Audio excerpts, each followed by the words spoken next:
Éco-yachting, Éco-yachting Nicolas Venance, Éco-yachting, une émission d'actunautique.com. Bonjour et bienvenue à vous dans Éco-yachting, un éco-yachting en direct depuis le port de La Palisse à La Rochelle. Je suis à bord d'un cargo conventionnel. Ce cargo, c'est le Slaughter Yacht de la compagnie Spliethoff.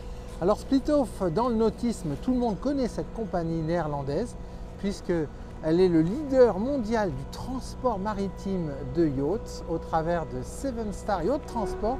Rencontrons tout de suite Elodie Le Blévenec, responsable de Seven Star sur La Rochelle. Bonjour Elodie. Bonjour Nicolas.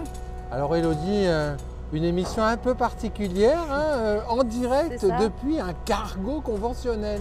Mais oui, bienvenue à bord, déjà, bienvenue à La Rochelle. Il est incroyable ce bateau, ce navire, pardon. Mais oui, ce navire, donc le Slaughter Gracht, en hollandais Slaughter Hart, et donc qui est un des 125 navires de la flotte Spliethoff. Donc en quelques mots, Seven Star, c'est donc la division transport de navires de l'armateur, donc Spliethoff, qui possède ces navires. Alors Spliethoff, c'est une très ancienne compagnie néerlandaise. Oui, on a fêté les 100 ans l'année dernière. Ah ouais, 100 ans. Ouais. On est à bord du Slaughter Yacht et ce bateau, c'est un bateau, un cargo conventionnel, mais il n'est pas si conventionnel que ça quand même. Parce que c'est un petit condensé d'innovation, ce bateau. C'est ça, en fait on est sur ce qu'on appelle un S-Type. Et les S-Type, la particularité c'est qu'on a, je ne sais pas si vous allez les voir d'ici, mais on a des ascenseurs, des élévateurs sur les côtés des navires et du navire. Et en fait ça nous permet de pouvoir charger de la cargaison sans ouvrir le pont, sans ouvrir les panneaux, exactement. C'est incroyable ça. Et c'est ça. C'est-à-dire que le bateau il se met à quai. Voilà. Et là, ça s'ouvre, il y a une espèce d'auvent qui protège. On charge par l'ascenseur et ça nous affranchit, ça permet de nous affranchir aussi du first in, first out. Donc en fait, on peut garder nos bateaux sur la pontée et pouvoir décharger ce qui est en cale sans avoir besoin de décharger les bateaux. Alors aujourd'hui, on va parler du transport de yacht, mais dans ce Slaughter Yacht, aujourd'hui à La Rochelle, les cales, voilà, sous nos pieds, elles sont chargées de bobines de papier. C'est ça, exactement. Alors la particularité de cette ligne-là qui commence sa rotation dans la Baltique et qui part vers les États-Unis, c'est que notre contrat principal, c'est effectivement le papier. On fait des rotations à peu près 1 à 2 fois par mois. Et nous, ça nous permet aussi de dévier ces navires vers La Rochelle pour venir chercher nos bateaux. Ah oui, parce que sur le pont de ce bateau, on en voit ici quelques-uns. Magnifique Fat Ship ici. Voilà, un Astrea 42 de chez Fountaine, un Dufour, puisque ce bateau, une de ses missions, c'est de transporter des yachts un peu partout dans le monde. Oui, tout à fait. Alors là, vous entendez la grue, on est en train de préparer les... Incroyable, on prépare les élins qui vont sortir les bateaux, qui vont se mettre à couple pour les charger sur le pont. C'est impressionnant.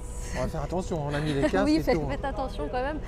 Mais voilà, là, on prépare les opérations, on continue les opérations de chargement. Aujourd'hui, on charge 11 bateaux à bord. Mais effectivement, Seven Star, on transporte en moyenne entre 2000 à 2500 bateaux tous les ans sur tous les continents. Voilà. Alors, comment ça s'organise un transport de bateaux ? Ça s'organise assez bien. Alors, en amont, on a déjà un bureau d'études maison, donc à Amsterdam, qui va préparer tous les plans de chargement, tous les plans de levage aussi pour les bateaux, qui va déterminer de quoi on a besoin comme matériel, les élingues, les berres, etc. Et puis ensuite, les services commerciaux dont je fais partie donc vont vendre tout simplement le transport aux chantiers ou aux concessionnaires ou aux clients finaux.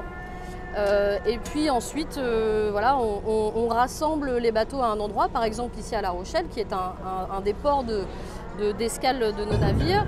Et puis, on va les charger à bord et on va les amener en toute sécurité à leurs propriétaires. Ce service, il s'adresse à qui ? À un chantier, à un propriétaire ? Alors, on travaille à 90% en B2B, donc avec les chantiers et avec surtout le réseau de concessionnaires. Mais on fait aussi du particulier qui a besoin de ramener, par exemple, typiquement son bateau de Polynésie ou des Antilles quand vient la saison. Alors, pourquoi ça s'est développé Parce que quand on parle d'amener généralement un bateau outre-Atlantique, on pense à convoyage. Or, les chiffres parlent d'eux-mêmes, il y a une croissance phénoménale sur le transport des yachts par cargo. C'est quoi l'évolution? C'est vrai. Alors, le convoyage se fait toujours effectivement. Dans une moindre mesure, je pense qu'aujourd'hui, les gens qui commandent un bateau neuf ont aussi envie que leur bateau arrive à destination en conditions sorties d'usine, donc avec peu ou pas d'heures moteur, pas de service moteur, les voiles dans de bonnes conditions, etc. Donc avoir vraiment un bateau qui arrive en bon état directement chez eux. Et au bon moment, j'imagine. Et au bon moment, effectivement, et pour les professionnels, pour les chantiers, les concessionnaires, quand ils ont besoin de présenter les bateaux en avant-première à des salons à l'autre bout du monde, ils peuvent compter sur le transport maritime pour amener leur bateau au bon endroit, au bon moment. Oui, ouais, parce que le transport maritime, il y a une chose qui est importante chez vous, c'est le planning. Le planning. Le planning, effectivement, alors on travaille effectivement comme ça. On sait quand un bateau arrive, on sait pas forcément. Enfin, on sait quand il part, on sait pas forcément quand il arrive, mais de manière générale, dans le transport maritime, on travaille quand même avec des plannings assez carrés. Voilà. Alors, avant de détailler les opérations et de les voir à l'écran, parlez-nous du plan de chargement d'un bateau. Comment il est conçu? Parce que là, on a 11 bateaux, c'est ça, qui vont arriver sur le pont de Slutter Yacht. Comment ça s'est organisé pour les imbriquer? On va s'avancer un petit peu pour voir le plan d'imbrication des bateaux sur le pont du cargo. Je vais vous montrer, ce sera plus parlant. Alors, par exemple, un plan de chargement, ça peut ressembler à ça. Donc vous avez le pont du navire et vous avez dessus, alors sur ce bateau-là, on a 27 ou 29 bateaux, on a regardé tout à l'heure. Les bateaux ont déjà été chargés en amont. Ici, c'était Eemshaven. Et puis en orange, on a les bateaux ici qu'on va charger à La Rochelle. Donc selon ce qu'on appelle une séquence de chargement qui est faite par le Loadmaster. C'est qui un Loadmaster? Alors le Loadmaster, c'est quelqu'un qui vient de chez Seven Star Split-Off, qui est spécialisé dans le chargement des voiliers. Donc chaque chargement va avoir son Loadmaster qui va orchestrer en fait la bonne conduite des opérations. Voilà, la bonne conduite des opérations. Ici à La Rochelle particulièrement et en France en règle générale, ce sont les dockers, la main-d'œuvre docker qui est responsable des opérations, mais ils sont dirigés par notre Loadmaster. D'accord, donc il conduit les opérations. Oui. Et en fait, chaque emplacement sur le pont est spécifique à un bateau dans le plan de chargement. Tout à fait, puisque aussi bien, de la même façon qu'on va les charger à bord dans un ordre précis, on a besoin aussi de les décharger selon le port de déchargement dans un ordre précis. Et le port de déchargement, c'est une route? Oui, là. Et donc il doit être accessible au moment où il doit être déchargé, pas au milieu du bateau inaccessible. Exactement. Ah oui, donc c'est un peu compliqué quand même. Eh bien, ça se pense en amont. Ça se pense en amont. Ça. En plus, il faut répartir les masses, parce qu'entre ce magnifique Fetchip qui est sur bâbord et puis cet Astrea, c'est pas tout à fait la même masse volumique. Exactement. Et donc le même équilibre. On pourrait pas forcément passer par-dessus pour le décharger. Pour le décharger, on ne peut pas essayer, parce qu'il y a quand même un radome et il doit être très très cher ce radome. Alors maintenant, venons-en aux opérations. On va les voir en parallèle s'incruster à l'écran. Alors, ça se passe comment? Prenons ce Dufour là, qui a été installé juste avant la pause. Comment s'est déroulée toute son opération de chargement? Alors on va donc communiquer au skipper qui amène les bateaux jusqu'au flanc du navire un horaire précis. D'accord. Il aurait pu venir par la terre, Il aurait pu venir par la terre, effectivement. On va charger en fin de journée des navires aussi par la terre. En l'occurrence, les bateaux qui viennent par la mer doivent se présenter à couple du navire. Ouais. On leur dit, on leur indique où mettre leur pare-battage, etc. Et puis ensuite, le skipper reste en stand-by à couple. On leur passe les élingues pour stabiliser le bateau. Et puis ensuite, avec les grues dont on a préparé les élingages, on va venir passer les sangles sous le bateau, par la poupe ou par la proue. Et alors, ce qui est incroyable, c'est qu'en parallèle de l'arrivée du voilier, on a une barge de scaphandrier qui est venue en parallèle, parce que cette opération, elle nécessite un scaphandrier. Toujours. Alors, nous, on le fait systématiquement. Ça fait partie aussi de notre charte qualité. Toute la profession ne le fait pas forcément. Nous, c'est systématique dans la mesure où on veut être certain qu'au moment du passage des sangles sous le bateau, les sangles ne soient pas vrillées, ni ne soient sur des sondes ou sur les arbres d'hélice, etc. C'est vraiment une sécurité supplémentaire. Ça prend un petit peu plus de temps, donc les opérations voilà, sont un peu plus longues forcément, mais au moins on est sûr que les bateaux sont chargés de manière optimale. Oui, parce qu'il y a les sondes, il y a les arbres d'hélice, il y a les sail drive, il y a les quilles. Oui, c'est une cargaison qui est très fragile, un bateau. C'est pas un conteneur, c'est pas, enfin, voilà, on doit faire très attention.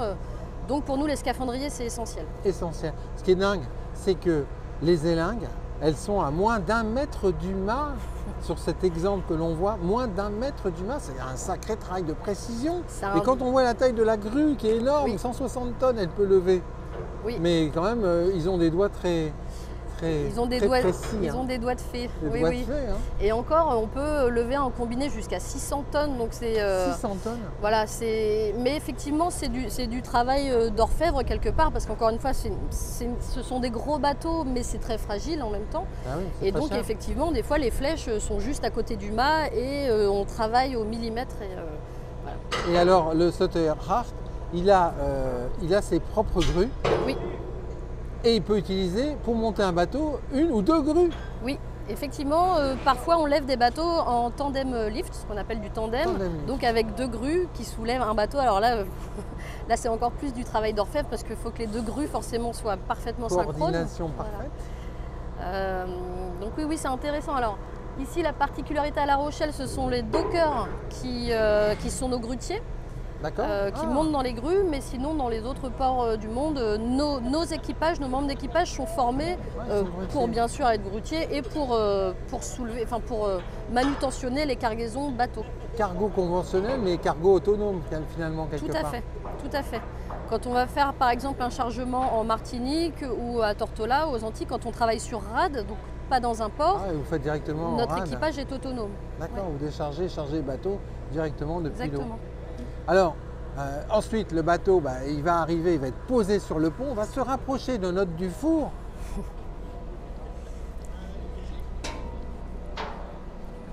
Alors, le bateau, il est dûment sanglé et il est posé sur des berres. Il y a 2 types de berres, en fait. Oui, tout à fait. Alors, on a 2 types de berres. Là, en l'occurrence, ce que vous voyez ici, on est sur un berre chantier, donc qui a été fourni par le chantier Dufour, qui épouse parfaitement les formes du bateau.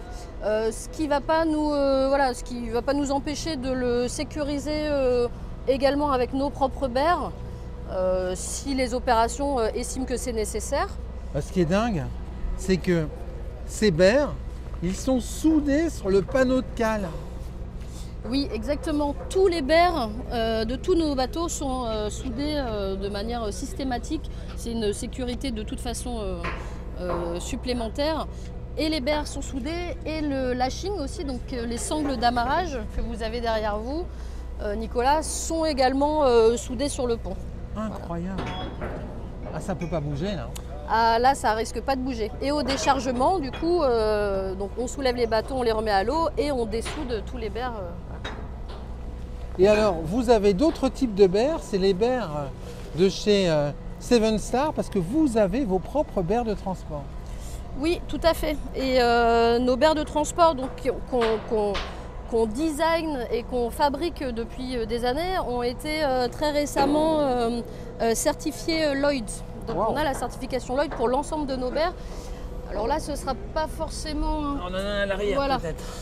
Donc là, voilà, typiquement, ce sont les berres de transport qu'on utilise. On va faire le tour. Pour le fait chip, c'est peut-être intéressant aussi. On va regarder le fait chip parce que... Ah oui, là, oh waouh.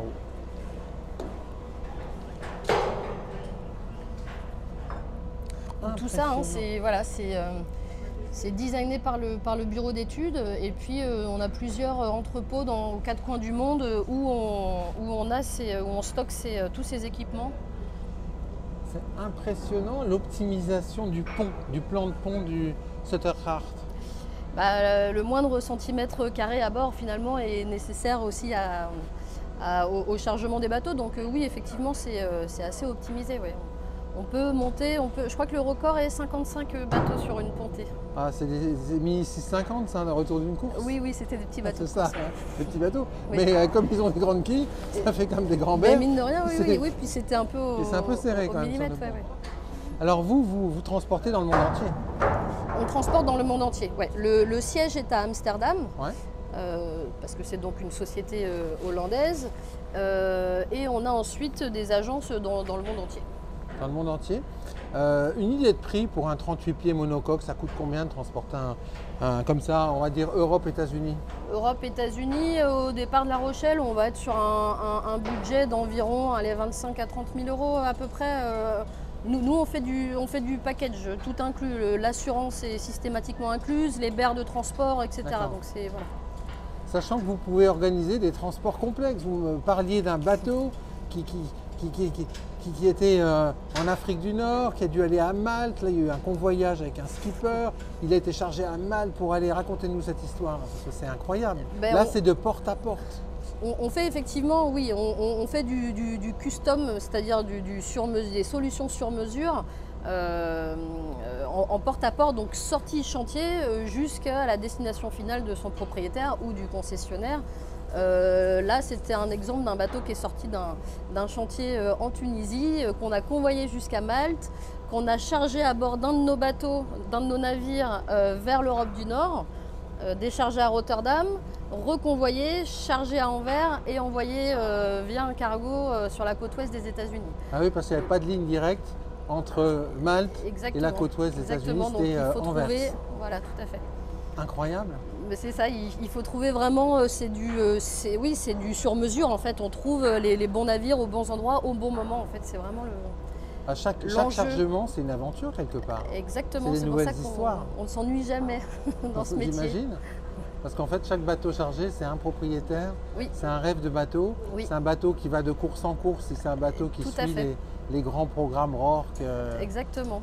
Ou alors, c'est un propriétaire qui navigue en hiver aux Caraïbes et en été en Méditerranée. C'est ça, chaque bateau a son histoire et c'est pour ça que ce n'est pas une marchandise comme les autres. On ne transporte pas du grain ou on ne transporte pas des conteneurs un petit peu... Enfin voilà, effectivement, le bateau a un propriétaire derrière, il y a une histoire, il faut faire attention à la manière dont on le transporte et voilà. En conclusion, pourquoi est-ce que vous recommanderiez à un propriétaire de bateau de faire transporter pour une transatlantique son bateau, son jouet, hein, sa passion, sur un de vos cargos et pas, on va dire, avec un convoyage traditionnel? Encore une fois, les deux se font et chaque solution a ses avantages, ses inconvénients. Après, l'avantage du transport maritime, l'avantage principal, c'est que vous veniez le chercher ici à l'usine ou qu'il arrive chez vous, il va être exactement dans le même état, dans la même condition. Vous voyez, les hélices sont neuves, l'anti-fouling est encore nickel, il n'y a pas d'heure moteur. Voilà, vous avez vraiment un bateau condition sortie d'usine. Condition sortie partout dans le monde. Partout dans le monde, exactement. Avec un délai qui est généralement respecté. Qui est tenu. On essaye en tout. Job. Exactement. Merci beaucoup, Élodie. Merci, Nicolas. Voilà, puis moi je vais vous quitter avec un plan général sur le chargement, hein, l'enfilade de bateaux sur le pont du Slutter Yacht. C'est un cargo conventionnel, voilà, qui est notamment dédié au transport de yachts. À très bientôt sur Eco Yachting.